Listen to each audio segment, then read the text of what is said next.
Hello guys, welcome back to the another video.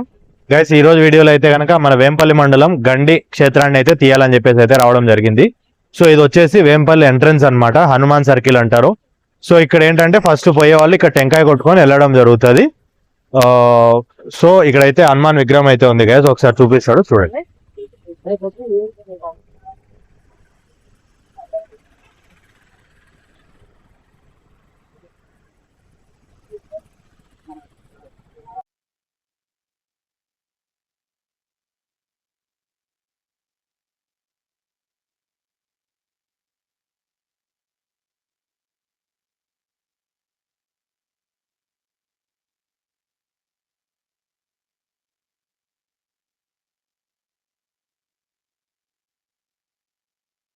So guys, ఇది వచ్చేసి గండి entrance అన్నమాట. So finally అయితే రావడం జరిగింది. సో నాతో పాటు మా కెమెరామ్యాన్ వంశీ అయితే వచ్చినాడు. ఈయన అనమాట కెమెరామ్యాన్. సో రావడం జరిగింది. ఇక్కడ రోడ్ అయితే కన్స్ట్రక్షన్ అయితే చేయడం జరుగుతుంది గైస్. రోడ్ అయితే కన్స్ట్రక్షన్ లో ఉంది, అటు పక్క నుంచి అయితే వెళ్ళాలి. ఒకసారి చుట్టుపక్కల లొకేషన్ అంతా చూపిద్దామని చెప్పేసి అయితే ఆగడం జరిగింది. సో ఒకసారి లొకేషన్ అయితే మొత్తం చూడండి. నేను కొంచెం ముందుకు పోయిన తర్వాత మీకు స్టోరీ అంతా చెప్పి నేను మాట్లాడతాను. Stay tune guys. మొత్తం అంతా చుట్టూ నుంచి అక్కడి నుంచి రాదా నుంచి మొత్తం అట్లా చూపించు.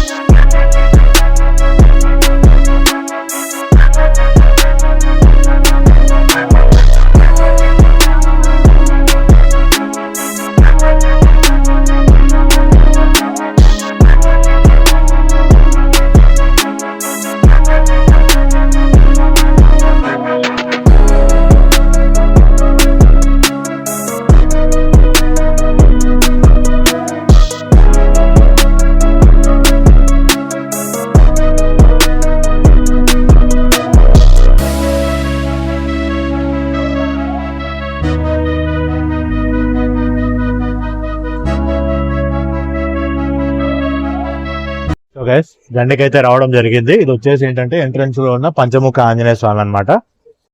సో గైస్, ఇక్కడ చరిత్రకు వస్తే, స్థల పురాణానికి వస్తే, సో ఫస్ట్ గండి అనే పేరు ఏ విధంగా వచ్చింది అని అంటే గనక, ఇక్కడ పాపాగ్ని నది శేషాచలం కొండల్ని చీల్చుకుంటూ ప్రవహించడం జరుగుతుంది. సో అది ఎట్లుంటదంటే మనం పొలానికి గట్లకు గండి కొట్టినట్టు ఉంటుంది అనమాట. సో ఆ విధంగా గండి అనే పేరు అయితే రావడం జరిగింది. సో దీన్ని ఒకప్పుడు వాయుక్షేత్రం అని పిలిచేవాళ్ళు. సో వాయుక్షేత్రం అనేది ఎట్లా వచ్చింది అని అంటే, ఒకప్పుడు ఆంజనేయ స్వామి యొక్క తండ్రి అయినటువంటి వాయుదేవుడు ఇక్కడ తపస్సు చేసేవాడు అనమాట. సో ఇక్కడ అందుకు వాయుక్షేత్రం అనేవాళ్ళు. తర్వాత ఈ పాపాగ్ని నది ప్రవహించి ఇట్లా చేయడంతో గండి అనే పేరు అయితే రావడం జరిగింది. సో గైస్, ఇక్కడ ఆంజనేయ స్వామికి ఎట్లా ప్రసిద్ధి చెందినాడు, ఇక్కడ ఎట్లా ఏర్పడింది ఈ క్షేత్రం, వీరాంజనేయ స్వామి క్షేత్రం అంటే కనుక, రావణాసురుని సంహరించి రాముడు అయోధ్యకి తిరిగి వచ్చే సమయంలో వాయుదేవుడు ఇక్కడ ఉండమని చెప్పి కోరుతాడనమాట. సో ఇక్కడ ఏంటంటే రెండు కొండల మధ్య బంగారు తోరణంతో ఆ రామునికి స్వాగతం పలికి ఇక్కడే ఉండమని కోరితే రాముడు ఇక్కడ ఒక రోజు విశ్రాంతి తీసుకుంటాడు అనమాట. సో విశ్రాంతి తీసుకునే సమయంలో ఇక్కడ ఉన్నటువంటి ప్రకృతిని, ఇక్కడ ఉన్నటువంటి అందాలని చూసి ముగ్ధుడైపోతాడు. అంటే దానికి ఆయన ఇంప్రెస్ అయిపోయి, సో ఇక్కడ ఏం చేస్తాడంటే ఆయన గుర్తుగా ఈ రావణుడిని సంహరించడానికి ఎంతో సాయం చేసిన మూల కారణమైనటువంటి ఆంజనేయ స్వామి యొక్క చిత్రాన్ని తన బాణం యొక్క ముందర కోణం ఉంటుంది కదా, సో దాంతో గీస్తాడు అనమాట. గీసి అంతా అయిపోయే సమయంలో టైం అయిపోతుందని లక్ష్మణుడు చెప్పడంతో చిటికెన వేలు అనేది గీయకుండా వెళ్ళిపోతాడు అనమాట. సో గీయకుండా వెళ్ళిపోతాడు. ఆ విధంగా ఇక్కడ ఆంజనేయ స్వామి విగ్రహం అయితే రావడం జరిగింది. తర్వాత త్రేతాయుగం తర్వాత ఒక ముని ఇక్కడ ఏంటంటే ఆ రాముడు గీసినటువంటి చిత్రానికి గుడి కట్టి పూజలు చేయడం జరిగింది అనమాట. సో ఈ గుడి అనేది ఆ విధంగా ఫామ్ అయింది. తర్వాతి కాలంలో ఒక శిల్పి వచ్చేసి ఈ గుడిని, అదే ఈ గీసిన ఊహ చిత్రం ఏదైతే ఉందో, అంటే రాముడు గీసినటువంటి ఆంజనేయ స్వామి బొమ్మ ఏదైతే ఉందో దాన్ని విగ్రహంగా మలచాలి అని చెప్పేసి దాన్ని విగ్రహం చెక్కడం మొదలు పెడతాడు అనమాట. సో ఈ చిటికెన వేలు దగ్గరికి వచ్చేసరికి రాముడు పెట్టకపోయినా ఆయన పెట్టాలని ట్రై చేస్తే ఆ రక్తం అనేది ఆ చిటికెన వేలు దగ్గర నుంచి ఏర్లుగా పారుతుంది అనమాట. సో ఇప్పుడు కూడా మీరు ఏంటంటే ప్రజెంట్ విగ్రహం అనేది చూస్తే ఆ చిటికెన వేలు అనేది ఉండదు అనమాట. సో మన మిగతా వివరాలు గుళ్ళోకి వెళ్ళి అయితే మాట్లాడుకుందాం. ప్రజెంట్ అయితే ఇక్కడ పంచముఖ ఆంజనేయ స్వామి చుట్టుపక్కల ఒకసారి చూపిస్తాడు, మీరు వీడియోలో అయితే చూడండి guys. Thank you.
So guys ఇక్కడ ఏంటంటే శ్రావణ మాసాల్లో చాలా బాగా జరుగుతుంది అనమాట. ఎక్కడెక్కడ నుంచో కాలినడకను కూడా ఇక్కడికి వచ్చి సో దర్శించుకొని వెళ్తారనమాట. ఇక్కడే నిద్రలు చేసి భోజనాలు చేసి దర్శించుకొని అయితే వెళ్తారు. సో ఇప్పుడు శ్రావణ మాసం అయితే కాదు కాబట్టి క్రౌడ్ కొంచెం తక్కువే ఉంది. ఇక్కడ ఇంకా ఏంటంటే గైస్ చూడదగ్గ ప్రదేశాలు చాలా ఉన్నాయి. వాటి పేర్లు వాటి వివరాలు అన్నీ కూడా నేను మీకు మెయిన్ టెంపుల్ అయిపోయిన తర్వాత మీకు అన్ని చెప్తాను. సో చూస్తూనే ఉండండి స్టేట్. సో గైస్ జనరల్గా శ్రావణ మాసంలో అయితే క్యూ లైన్స్ చాలా ఉంటాయి, దాంట్లో అయితే వెళ్ళాల్సి ఉంటుంది మనం.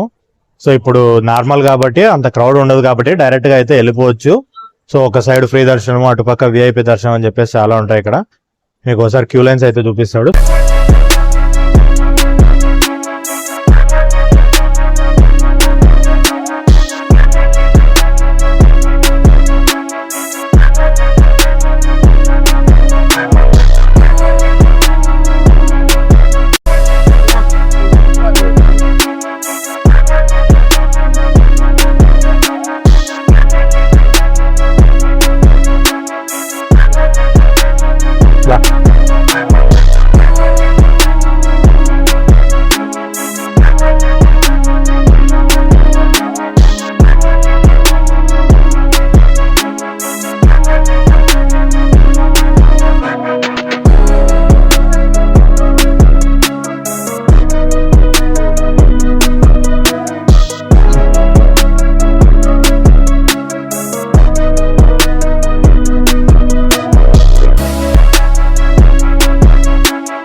ఫోకస్ ఇది ఇక్కడ ఫోకస్ నిలబడ సైడ్కి నిలబడ బాగా కనబడతాడు. నిలబడ కనబడతాడు బాగా. ఇక్కడ చెప్తా నేను.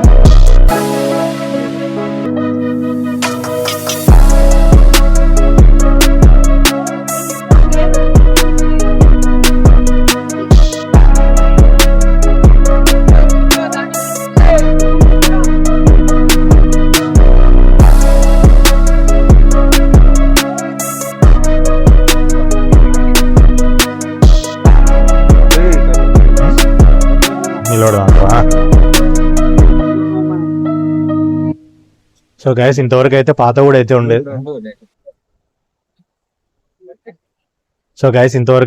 కూడా అయితే ఉండేది. సో ఇప్పుడు కొత్త కూడా అయితే కడుతున్నారు. మీకు బ్యాక్ లో కనిపించుంటది ఇందాక వీడియోలో కూడా. సో ఫస్ట్ టైం కొత్తగూడలో నేను కూడా దర్శనం చేసుకోవడం. ఇంతకు ముందు ఏంటంటే ఇంకోటి రెడ్ ఉండే ముందుకి, సో అది కూడా చూపిస్తాను. అక్కడ దర్శనం చేసుకునే వాళ్ళు అనమాట.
సో గైస్ ఇప్పుడే దర్శనం చేసుకొని బయటకు అయితే రావడం జరిగింది.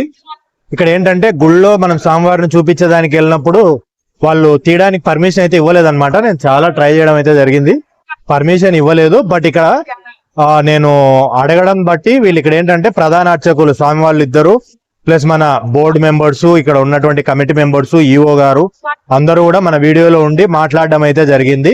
సో గుడి యొక్క విశిష్టత, గుడి యొక్క ఇక్కడ జరిగే కార్యక్రమాలు కావచ్చు, రేపు శ్రావణ మాసంలో జరిగే విశేషాలు కావచ్చు, ప్రతి ఒక్కటి కూడా మనకు క్లియర్ గా చెప్పడం అయితే జరిగింది. ఉత్సవాల గురించేనా నేను ఉత్సవాలన్నీ మళ్ళీ అన్ని చెప్పు, ఆపదాపహర్తారం దాతారం సర్వసంపదాం లోక విరామం శ్రీరామం భూయో భూయో నమామ్యహం. శ్రీ వీరాంజనేయ స్వామి వారి దేవస్థానం, గండి క్షేత్రం, వైఎస్ఆర్ కడప జిల్లా. ఇక్కడ వెలిసినటువంటి శ్రీ వీరాంజనేయ స్వామి వారు సాక్షాత్తు శ్రీరామచంద్రమూర్తి యొక్క స్వయం ప్రతిష్ట. సీతమ్మని రావణాసురుడు అపహరించిన తర్వాత రామలక్ష్మణులు ఇదే మార్గంలో వెతుకుతూ వెళ్ళు సమయంలో ఈ ప్రాంతంలో వాయుక్షేత్రం అని పేరు, వాయుదేవుడు తపోభూమిగా ఉండేటువంటి ఈ ప్రదేశంలో ఒకరోజు స్వామివారిని ఆతిథ్యం స్వీకరించి వెళ్ళమనగా స్వామివారు బాధాతత్వ హృదయంతో ఉండటం వల్ల తిరుగు ప్రయాణంలో వస్తానని వాయుదేవుడికి వాగ్దానం ఇచ్చి రావణ సంహారం అనంతరము వాయుదేవుడి యొక్క ఆహ్వానం మేరకు పుష్పక విమానంలో అయోధ్యకు పట్టాభిషేకానికి వెళ్తూ ఒకరోజు రాత్రి ఇక్కడ బస చేసి వాయుదేవుడు ఇచ్చినటువంటి విందుని స్వీకరించి రామరావణ యుద్ధంలో ఆంజనేయ స్వామి పరాక్రమానికి గుర్తుగా సీతమ్మ చంద్రమూర్తిని ఈ శేషాచల పర్వతాలలో ఒక చిత్రం గీయమని వేడుకొనగా స్వహస్తాలతో రామబాణంతో శిరస్సు నుంచి పాదం వరకు స్వామివారి యొక్క చిత్రం గీయడం జరుగుతుంది. తెల్లవారుజామున అమృత గడియలు దాటిపోవడం వల్ల స్వామివారి యొక్క ఎడమ చేతి చిటికిన వేలు మాత్రము చెక్కకుండా భిన్నంగా ఉంచి వెళ్లడం జరుగుతుంది. కాలక్రమేణా ద్వాపరయుగం అనంతరం కలియుగంలో పెద్దలు చూసి భిన్న విగ్రహం తిరువారాధనకు పూజలకు పనికిరాదనే ఉద్దేశంతో శిల్పిని పిలిపించి చెక్కించే ప్రయత్నం చేయగానే స్వామివారి శిలలోంచి రక్తం కారడం జరుగుతుంది. రక్తం చూసి శిల్పి మూర్ఛపడిపోగానే ఆకాశవాణి చెబుతుంది, సాక్షాత్తు శ్రీరామచంద్రమూర్తి యొక్క స్వయం ప్రతిష్ట అన్ని రోజులు చేపట్టకూడదని చెప్పడంతో నేటికి కూడా స్వామిని సజీవమూర్తిగా పూజలు కొనసాగిస్తున్నారు. రెండు కొండల మధ్యలో గండి కొట్టిన ప్రాంతం వల్ల వెలిసినారు కాబట్టి గండి వీరాంజనేయ స్వామి అని స్వామివారికి పేరు. ఈ రెండు కొండలకు కూడా రాముల రాక సందర్భంగా వాయుదేవుడు బంగారుతో మామిడాకుల తోరణం నిర్మించారని, అదంతా పురాణ పురుషులు పుణ్యాత్ములకే కనపడుతుందని, అటువంటి తోరణం మొట్టమొదటిసారి సర్ థామస్ మన్రో అనే బ్రిటిష్ కలెక్టర్ కనపడడం జరిగినట్టు మన కడప జిల్లా గజెట్ లో కూడా లిఖించడం జరిగింది. ప్రపంచంలో శ్రీరామచంద్రమూర్తి యొక్క స్వయం ప్రతిష్ట ఎక్కడ లేదు, గండి ఆంజనేయ స్వామి మాత్రమే. ఈ క్షేత్రంలో కూడా ఉత్తరవాహినిగా ప్రవహించేటువంటి పాపాగ్ని నది ఎంతో విశేషమైనది. ఈ నదిలో స్నానమాచరించి దయ్యము, గాలి, గ్రహము, మానసిక వ్యాధులు ఉండే వాళ్ళు కూడా ఇక్కడ స్నానమాచరించి 40 రోజులు సేవ చేస్తే వారికి ఆరోగ్యం కూడా నయం చేస్తారని పూర్వం నుంచి కూడా ప్రతీతి. ఈ గండి క్షేత్రంలో అనాది కాలం నుంచి శ్రావణ మాస మహోత్సవాలు అత్యంత వైభవపేతంగా జరుగుతున్నాయి. ఈ శ్రావణ మాసంలో వచ్చేటటువంటి ప్రతి శనివారము వీరాంజనేయ స్వామి వారికి అత్యంత విశేషము. తెల్లవారుజామున ప్రాతకాలంలో 3 గంటలకు సుప్రభాతంతో మొదలుకొని స్వామివారికి విశేషమైనటువంటి పంచామృత అభిషేకాలు, విశేషమైన నైవేద్యాలు, అలంకారాలతో స్వామివారికి 5 గంటలకు స్వామివారి దర్శనము ప్రారంభం జరుగుతుంది. ఈ రాష్ట్రం నుండే కాకుండా తెలంగాణ, కర్ణాటక, తమిళనాడు రాష్ట్రాల నుండి కూడా ఈ 4 శనివారాలు అత్యంత విశేష జనసంద్రంతో స్వామివారి దర్శనం చేయడం జరుగుతుంది. ఎవరైతే ఈ శ్రావణ శనివారాల్లో స్వామివారిని దర్శించి వారి కోరికలు విన్నవించుకుంటాయో అవి తప్పకుండా నెరవేరుతాయని కూడా పూర్వం నుంచి ఒక ప్రశస్తి. స్వామివారికి ప్రతి సంవత్సరము ఈ చివరి శనివారం మాత్రము శ్రావణ శనివారం స్వామివారికి పాపాగ్ని నది ఆస్థానం ఉంటుంది. అనగా చివరి శనివారం అయినటువంటి శనివారము రాత్రి 8 గంటలకు స్వామివారి యొక్క ఉత్సవ విగ్రహము అత్యంత వైభవపేతంగా అలంకరించబడి విద్యుత్ దీపాలంకరణతో, బాణాసంచా వేడుకలతో, ఎంతో సాంస్కృతిక కార్యక్రమాలతో క్షేత్ర పురవీధులు ఎంతో వైభవంగా సంచరించి చివరిగా పాపాగ్ని నదిలో స్వామివారిని ఆస్థానం చేసి 4 వేదాలతో స్వామివారికి అక్కడ ఆస్థానం చేసిన వెంటనే స్వామివారు ఎప్పుడైతే ఆస్థానం ముగిసి ఆలయంలోకి వస్తారో శ్రావణ మాసం యొక్క విశేషమైన ఘట్టం కూడా పరిసమాప్తమవుతుందని, ఈ కార్యక్రమం చూసేదానికి లక్షలాదిగా చివరి శనివారం రావడం కూడా అనాది కాలం నుంచి జరుగుతున్నది. ఈ వచ్చేటటువంటి ప్రతి జనాలకు కూడా దేవాదాయ ధర్మాదాయ శాఖ ఆలయ సహాయ కమిషనర్ విశ్వనాథ్ గారు మరియు వెంకటస్వామి చైర్మన్ గారు, మా మెంబర్లు అందరూ కూడా ప్రతి సంవత్సరము కూడా అర్చకులు, ప్రధాన అర్చకులు కేసరి అయ్యంగారు, ప్రధాన అర్చకులు తాజా రమేష్ అయ్యంగారు మరియు మా బోర్డు సభ్యులు అందరూ కూడా ఈ కార్యక్రమానికి కావలసిన ఏర్పాట్లని, భక్తులకు మేము చేసేటటువంటి సౌకర్యాలను కూడా మేము కోసము సెలవు పందిర్లు, అదేవిధంగా వారికి అన్నదానానికి సంబంధించిన ఏర్పాట్లు, స్నానఘట్టాలు, నదిలో స్నానం ఆచరించడానికి స్నానఘట్టాలు, ఉచిత ప్రసాదాలు, అన్నదానము, లడ్డు ప్రసాదాలు, తర్వాత వారికి ఉండటానికి తాత్కాలికంగా జర్మన్ షెడ్లు, ఈ విధంగా చాలా కార్యక్రమాలతో భక్తాదులకు ఎటువంటి అసౌకర్యం లేకుండా ఏర్పాట్లు చేయడానికి మేము సాయశక్తిలా కృషి చేస్తున్నాము.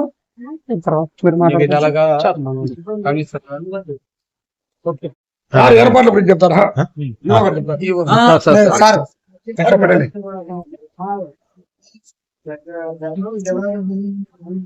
చెప్పేసి ఓకే. హనుమత్ భక్తులందరికీ నమస్కారం. ఈసారి మనకు కుంభాభిషేకం అయిన తర్వాత మొట్టమొదటగా చాలా వైభవోపేతంగా మా కమిషనర్ గారి ఆదేశాల మేరకు మా యొక్క ధర్మకర్తల మండలి చైర్మన్ మరియు సభ్యుల సహకారంతో, మా అర్చక వైదిక కమిటీ సభ్యులైనటువంటి అర్చక బృందంతో, తర్వాత వివిధ శాఖల సమన్వయంతో ఈసారి వచ్చేటటువంటి శ్రావణ మాస ఉత్సవాల్ని అత్యంత వైభవోపేతంగా నిర్వహించడానికి మా కార్యాలయ సిబ్బందితో సహకారంతో పాటు తర్వాత ప్రత్యేక సిబ్బంది కూడా వస్తున్నారు. వారి సహకారంతో పాటు మొత్తం యావత్ మంది సహకారంతో ఈసారి మేము శ్రావణ మాస ఉత్సవాల్ని ఘనంగా నిర్వహించడానికి మేమంతా ఏర్పాట్లు చేసుకుంటూ ఉన్నాం. ఈ రోజు మధ్యాహ్నం 2 గంటలకు కూడా వివిధ శాఖల సిబ్బందితో, రెవెన్యూ డివిజనల్ ఆఫీసర్, తర్వాత డిఎస్పీ గారు, తర్వాత ఇతర శాఖల సిబ్బంది అందరితో మేము సమావేశం ఏర్పాటు చేసుకొని ఈ ఆలయాన్ని దర్శించడానికి వచ్చేటటువంటి ప్రతి భక్తుడు సంతృప్తికరమైనటువంటి దర్శనముతో పాటు అన్ని ఏర్పాట్లు, పరిశుభ్రత కానివ్వచ్చు, లేకపోతే వారికి తాగునీటి సౌకర్యం కావచ్చు, వసతి సౌకర్యం కానివ్వండి, తర్వాత అన్ని సౌకర్యాలని మేము వారికి చక్కగా ఏర్పాటు చేసి ఈ శ్రావణ మాస ఉత్సవాల్ని ఘనంగా నిర్వహించడానికి దేవాదాయ శాఖ తరఫున అన్ని చర్యలు తీసుకుంటున్నామని ఈ సందర్భంగా మీకు తెలియజేస్తున్నాను. కాబట్టి ప్రతి భక్తుడు మా దేవాలయాన్ని సందర్శించి స్వామివారి కృపకు పాత్రలు కావాల్సిందిగా మీ ద్వారా నేను కోరుతా ఉన్నాను. మీరు ఎవరైనా మాట్లాడుతుంటే సో మాకు ఈ అవకాశం కల్పించినటువంటి ప్రతి ఒక్కరికి కూడా మనస్ఫూర్తిగా నా ధన్యవాదాలు అయితే తెలుపుకుంటానండి. ఇది స్వామివారి అనుగ్రహంగా నేను భావిస్తున్నాను. స్వామి, అలాగే ఇక్కడ నామాలగుండు, ఈశ్వరాలయం ఇలాంటివి ఉన్నాయి కదా, సో అవి కూడా ఇప్పుడు మనం వీడియోలో చూపించడానికి అవుతుందా? దాని గురించి కూడా ఏమన్నా స్టోరీ ఏమన్నా మీరు చెప్పగలుగుతాను? తెలియదు. సరే, ఓకే సార్. పురాతనమైనవి మాత్రం నామాలగుండు ఏమంటే ఆయన నామాలగుండుకు ఎవరైతే తలనొప్పి ఉంటుందో ఆ తలనొప్పి ఉండే వాళ్ళు నామాలగుండుకి వెళ్ళి ఆ స్వామికి 3 నామాలు పెట్టేసి తల 3 సార్లు కొడితే తలనొప్పి తగ్గుతుంది. ప్రతిదీ పూర్వం. ఇప్పుడు అక్కడ కూడా మీరు చూసి చుట్టుపక్కల కనపడేవంతా అట్లనే అంటారా? అన్ని అట్లా ఉన్నాయమ్మా. అన్ని కూడా అడవుల్లో ఉన్నాయి. నాకు అన్ని చాలా అడవుల్లో ఉన్నాయి. ఇప్పుడు మీకు ఉండేది భూమానంద ఆశ్రమము, తర్వాత శివాలయము, ప్రేమానంద ఆశ్రమం, గండి ఇప్పుడు మీకు కనపడుతుంది. కొన్ని మాతాంగ గృహలు, పౌరాలు గుట్ట, ఇవన్నీ కొంచెం అడవిలోకి వెళ్ళాలి. అడవిలోకి వెళ్తే అన్ని కూడా కనిపిస్తుంది. ఎన్ని తోరొక్క ప్లేస్. తర్వాత వేంపల్లి దగ్గర వృషాలేశ్వర స్వామి దేవస్థానం అని, మరి ఇక్కడ నుంచి ఒక 8 కిలోమీటర్లు. అది కూడా చాలా పురాతనమైంది. అది కూడా భాస్కర క్షేత్రం అంటారు దాన్ని. అది కూడా సందర్శిస్తుంది ఆయన.